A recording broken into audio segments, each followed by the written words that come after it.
तीन तस्वीरें आपको दिखा रहे हैं, इसी के साथ साथ आपको ग्राउंड पर ले चलते हैं। जतिन इस वक्त हमारे साथ जुड़े हुए हैं। जतिन, इस खबर को लेकर विस्तार से जानकारी दीजिए, क्योंकि इलेक्शन कमीशन की तरफ से शिकायत दर्ज कराई गई है।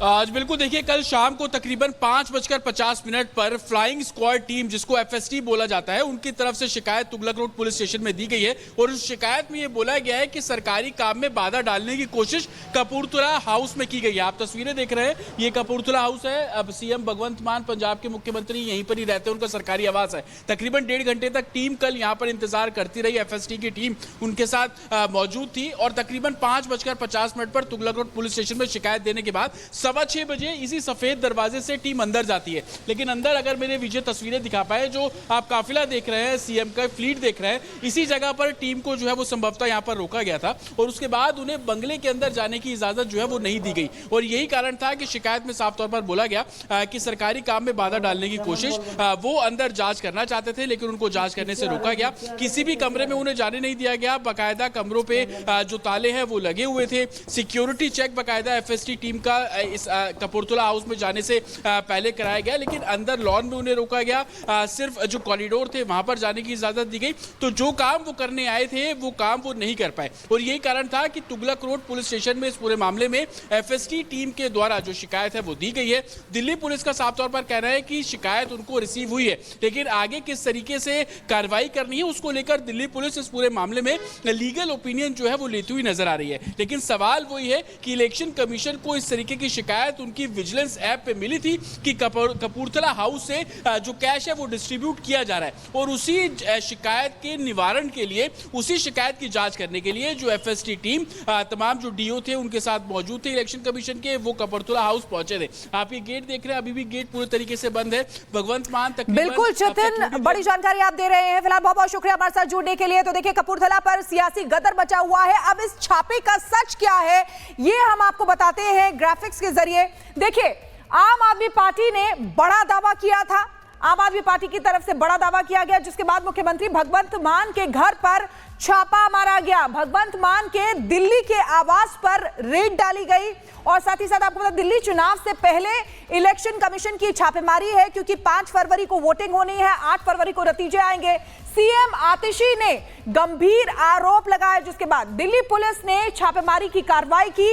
ये छापे का सच जो है वो हमने आपको बताया है कि किस तरीके से ये पूरा प्रकरण हुआ है। और अब खबरों में आगे बढ़ते बात करेंगे मोदी 3.0 के बजट सेशन की। आज से शुरुआत होने वाली है।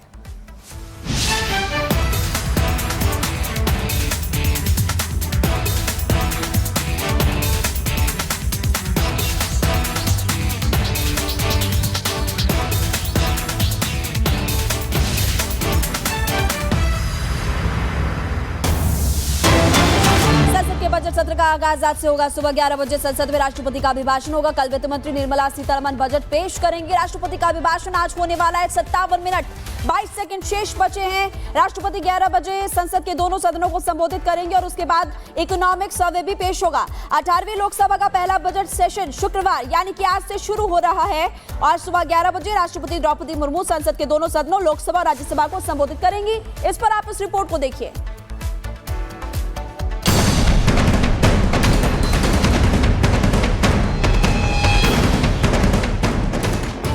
देश में एक बार फिर आम लोग बजट 2025 पेश किए जाने का इंतजार कर रहे हैं और साथ ही इस बात की राह भी देख रहे हैं कि उनके लिए इस बार के बजट में क्या खास घोषणाएं होने वाली हैं।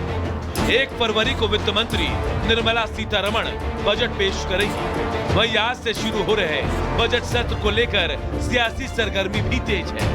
बजट सत्र के हंगामेदार रहने के आसार हैं। बजट सत्र शांतिपूर्वक चले, इसे लेकर सरकार ने भी अपनी तैयारी पूरी कर ली है। इसी कड़ी में कल सर्वदलीय बैठक बुलाई गई थी, जिसकी अध्यक्षता रक्षा मंत्री राजनाथ सिंह ने की। बैठक में 36 दलों के 52 नेता शामिल हुए। केंद्रीय संसदीय कार्य मंत्री किरण रिजिजू ने विपक्षी नेताओं से सहयोग की अपील की है। हम ये उम्मीद करते हैं कि साल का पहला पार्लियामेंट सेशन बहुत सार्थक रहेगी और सारे पॉलिटिकल पार्टीज की ओर से पार्टिसिपेशन, कोऑपरेशन और कोऑर्डिनेशन मिलेगा, ऐसा उम्मीद है।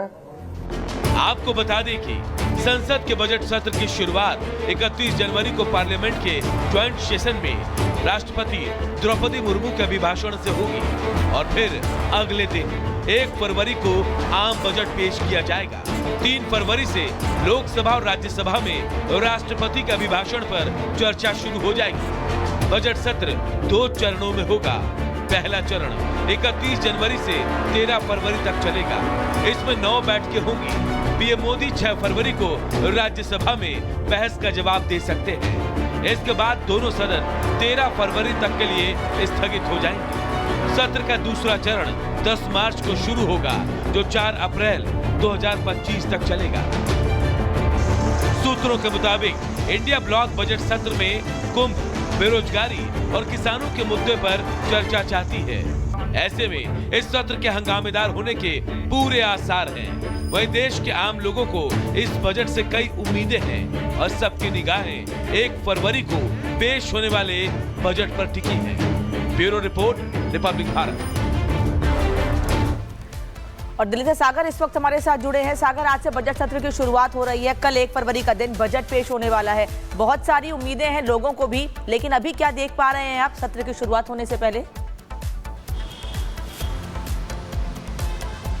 देखिए, बिल्कुल अनामिका, अगर हम बात करें तो राष्ट्रपति के भाषण के बाद जब वो दोनों सदनों को संबोधित करेंगे, उसके बाद इकोनॉमिक सर्वे वित्त मंत्री निर्मला सीतारमण पेश करेंगी। लेकिन कल रिकॉर्ड 8वीं बार वित्त मंत्री 8वीं बार बजट पेश करेंगी। इस बजट से लोगों को काफी उम्मीदें हैं, क्योंकि 40 दिनों तक देखिए बजट सत्र चलने वाला है, जिसमें 27 बैठकें होने वाली हैं। इस बजट में कहा जा रहा है कि पेट्रोल डीजल की कीमतों में देखिए कहा जा रहा है कि कमी की जा सकती है। यही नहीं, किसानों की जो देखिए जो पीएम सम्मान निधि जो योजना है, उसको 6,000 से बढ़ाकर 12,000 किया जा सकता है। ये तमाम उम्मीदें लगाए बैठे लोग हैं। और यही ग्रामीणों की बात करें, जो वहां पर ग्रेजुएट जो छात्र हैं, उनको कैसे इंटर्नशिप दी जाए, कैसे उन्हें ट्रेनिंग दी जाए, इस दिशा पर भी देखिए जोर अब दिया जा रहा है। कैसे जो घर हैं, जो उसका बजट जो है देखिए थोड़ा कम किया जाए, इस पर भी फोकस है। लेकिन अगर हम बात करें विपक्ष की, इस बार चौतरफा सदन में विपक्ष घेरने की तैयारी में मोदी सरकार को। हालांकि मोदी सरकार इस तैयारी में कि कैसे इस बार के इस सत्र में 16 बिल लाए जाएं। उन 16 बिलों पर देखिए क्या सहमति होती है, ये भी देखने वाली बात होगी। लेकिन जो बिल्कुल सागर, बड़ी जानकारी आप दे रहे हैं। फिलहाल बहुत बहुत शुक्रिया हमारे साथ जुड़ने के लिए। अब बात करेंगे आस्था के महाकुंभ की, क्योंकि इस समय महाकुंभ में डुबकी लगाने के लिए, आस्था की डुबकी लगाने के लिए करोड़ों श्रद्धालु वहां पर पहुंच रहे हैं। और अब तक आपको बता दें कि देश के कोने कोने ही नहीं बल्कि विदेशों से भी श्रद्धालु वहां पहुंच रहे हैं। अगर 13 जनवरी से 30 जनवरी तक की बात की जाए तो 32 करोड़ से ज्यादा लोग स्नान कर चुके हैं। आज भी भारी संख्या में लोग संगम के किनारे मौजूद हैं आस्था की डुबकी लगाने के लिए। इस समय अलौकिक जो भव्य दृश्य है वो यहां पर संगम में दिखाई दे रहा है। ये तस्वीरें आपको महाकुंभ से दिखा रहे हैं। अभी भी करोड़ों श्रद्धालु वहां पर पहुंच रहे हैं। एक रिपोर्ट इसी से जुड़ी आपको दिखाते हैं। प्रयागराज में इस वक्त